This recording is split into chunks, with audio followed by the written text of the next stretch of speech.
No genre of cinema likes to keep audiences on their toes quite as much as the murky world of horror. Still, while a twist or turn is one thing, there are those other horror films which aren't exactly full and transparent in their trailers or in how their loose plot details are laid bare. Of course, not being fully truthful with your premise isn't always a bad thing. After all, you don't want to give everything away. With that in mind, I'm Andrew from What Culture Horror, and here are 10 horror movies that somewhat lied about their premise. Number 10. The Boy isn't just a spooky doll movie.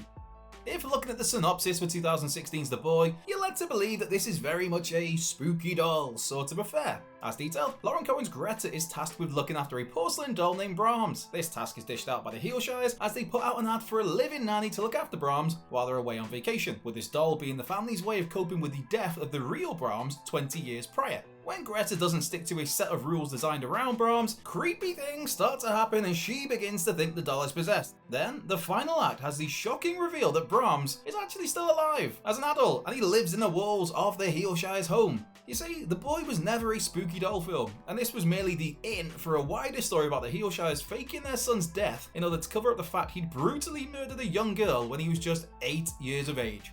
Number 9. April Fool's Day was just one giant joke. 1986's April Fool's Day was promoted as a fairly run-of-the-mill slasher, with the action taking place on the secluded island estate of Muffy St. John. You see, Muffy is a minted sort who invites her cousin and his pals to her lavish mansion for a weekend of fun. Ever the prankster, Muffy has a few tricks up her sleeves for her guests. Well, until the dead bodies start piling up and it's revealed that Muffy is actually Buffy, Muffy's murderous twin sister, complete with Muffy's severed head being discovered. For better or worse though, April Fool's Day was all built on a lie that the audience doesn't become aware of until they've sat through the bulk of the film's 90 minutes. That lie is that Buffy really was Muffy, and all of the deaths have been staged as one big trick by Muffy. Oh, how we laughed. Muffy intends to turn her mansion into a haunted house attraction, and so was merely trying out her gags, complete with Hollywood special effects, and somehow all of her guests were just playing along. Yeah, it makes less sense the more you think about it. A horror movie with no actual kills. Yeah, thanks for that one. Number 8. Friday the 13th, the final chapter, was absolutely not the final chapter. Despite being followed by a further 6 movies, a crossover with A Nightmare on Elm Street, and a reboot in 2009, Friday the 13th, the final chapter, was meant to be the end of Jason Voorhees and the franchise, with Crystal Lake's most infamous son brutally hacked to pieces by Corey Feldman's Tommy Jarvis. Still, all of that intent was soon backtracked on when the final chapter brought home over $30 million from a budget of less than $3 million.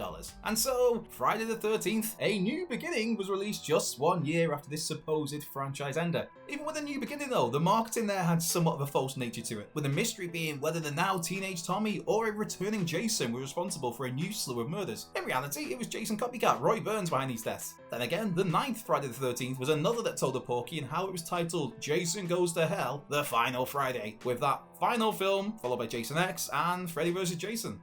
Number 7. Case 39's trailers completely skewed the real plot.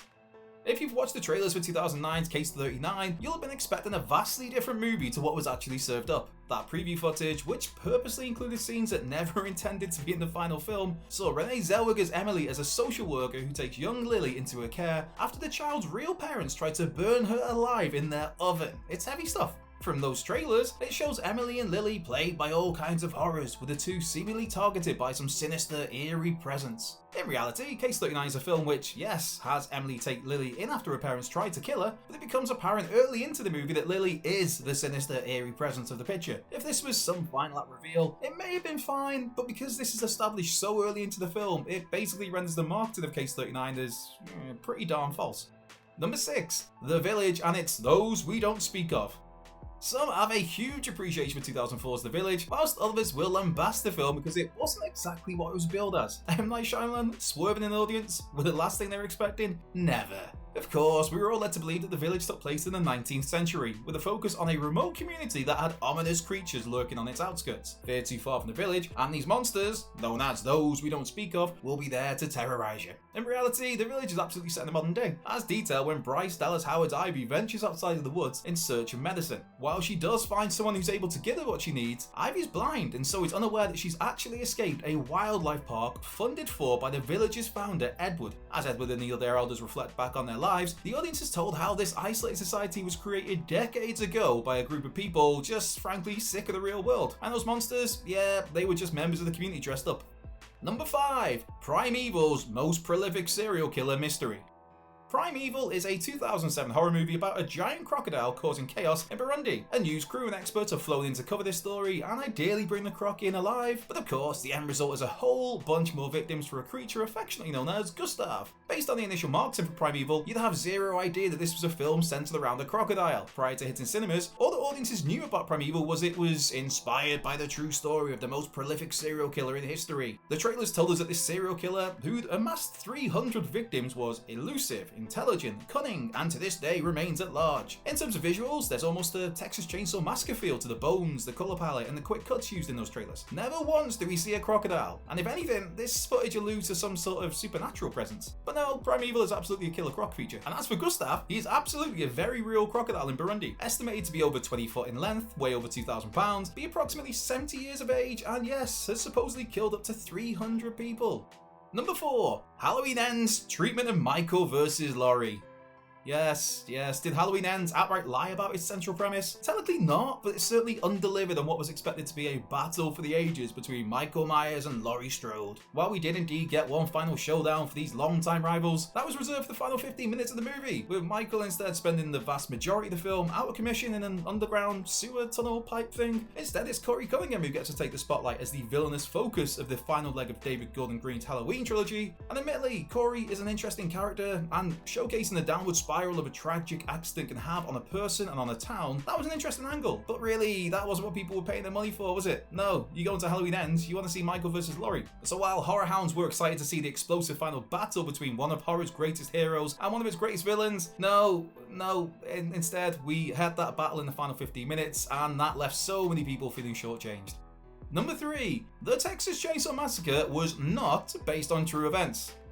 Tobe Hooper's The Texas Chainsaw Massacre is one of many horror movies to lay claim to being based on true events, and that 1974 film is likewise one of many to do so merely to drum up some attention. The original Texas Chainsaw picture did pull extremely loose inspiration from the real-life serial killers Ed Gein and Elmer Wayne Hanley, but that's as far as things go. Both Gein and Hanley were grave-robbing loners who killed a small amount of people, with Gein believed to have made a mask out of human skin once. In the Texas Chainsaw Massacre though, we've got a whole family of cannibals who've been murdering people for generations, and the wider plot is largely fictional, and where the claims of the film you're about to see is true are concerned, Hooper himself has stated how he was purposely misleading his audience. The filmmaker noted over the years how he did this as an act of social commentary and a direct response to the lies being told by the US government at the time where it pertained to the Vietnam War and the Watergate scandal.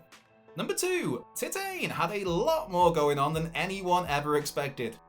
Having won the prestigious Palme d'Or at the 2021 Cannes Film Festival, Body Horror Tain's official synopsis reads, following a series of unexplained crimes, a father is reunited with a son who had been missing for 10 years. While that synopsis is largely correct, Tain is that and a whole lot more. That father is Vincent, but way before we get to the meat of this Julia Ducournau film, we're introduced to Alexia, a young girl who has a titanium plate fitted into her head after a car crash into them. Skipping ahead to Alexia as a young adult, she detests her parents, works as a model and dancer, kills some creep, and then has sex with a car. Yeah. Before you know it, we learn that Alexia is a serial killer, is somehow pregnant from this car incident, and she burns her parents alive before taking on the false identity of Adrian. Who's Adrian? Why, that's the son of Vincent who's been missing for years. Adapting her appearance accordingly, Alexia convinces Vincent that she's actually Adrian, and thus he takes her in and promises to look after Adrian. Seriously, all of this is just the tip of the iceberg for Tain. It's not the film you thought it was going to be. That said, it is a thoroughly excellent film with a lot more complexity than the attention-grabbing notion of